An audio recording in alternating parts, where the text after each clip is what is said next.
reverse engineering your pain. After being on the spiritual discovery path for most of my 63 years, I've come to see that there are just about as many approaches to how to go about this journey as there are people.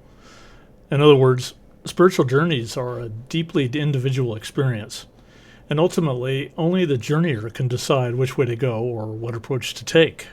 Ironically, there are also some very tried and true techniques to use to speed you on your way that seem to apply practically to everyone. Results vary, of course. My own style of research and discovery into who, or more vitally, what I am, includes trying out practically every mode and modality I run across. I've often thought, if I just stayed with one damn technique, I'd probably be a lot further along by now, but then this would only be if I didn't change or as a result of applying these various tools. I do change, and so I need a new tool. Although that seems like a little bit of an excuse, it does seem to work for me as I am now.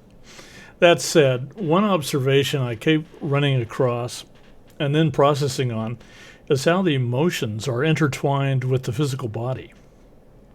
There are hundreds of modalities that address the emotional component of physical disease and discomforts, yet basically they're all saying the same thing. My favorite spiritual teacher and savant, Teal Swan, summed up this whole approach with one question: how does your pain make you feel?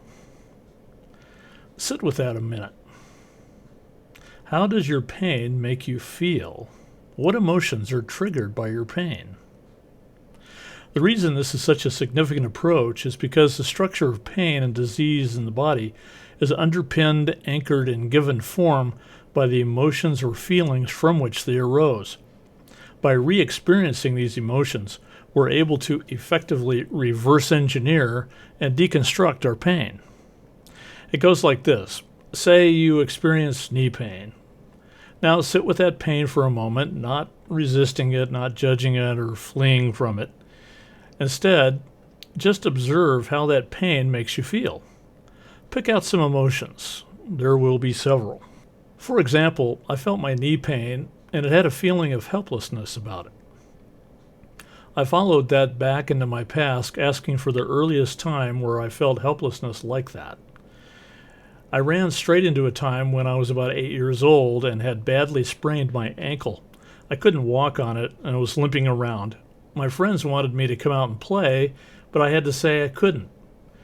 This tied into feelings of abandonment and rejection, not to mention frustration. I realized my knee pain had dozens, if not hundreds, of anchors or connecting points with past incidents. I immediately began to feel my knee loosening up a bit and inflammation and pain levels going down. I kept readdressing the feelings my knee pain was putting me through, with it becoming increasingly clear that although physically the knee was swollen, stiff, sore, and hard to walk on, all of that was being held in place by previous emotional state. The holding in place of those emotions over time created physical changes and mutations resulting in the knee pain. Another one of my favorite teachers, Christopher Hills, always emphasized that emotion is energy in motion.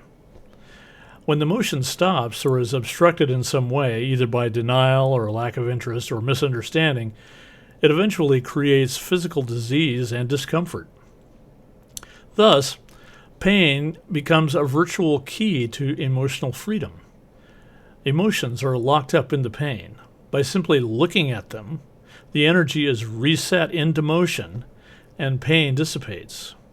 This is such a simple mechanism, it's easy to forget about it, not to mention pain has a way of distracting attention away from its cause. But use your pain as your deep existential treasure, your strident path to ease and joy in the body and freedom of choice in life. You have been listening to This Quantum Life by Boyd Martin, brought to you by the Quantum Health Newsletter from Pure Energy RX, www.pureenergyrx.com.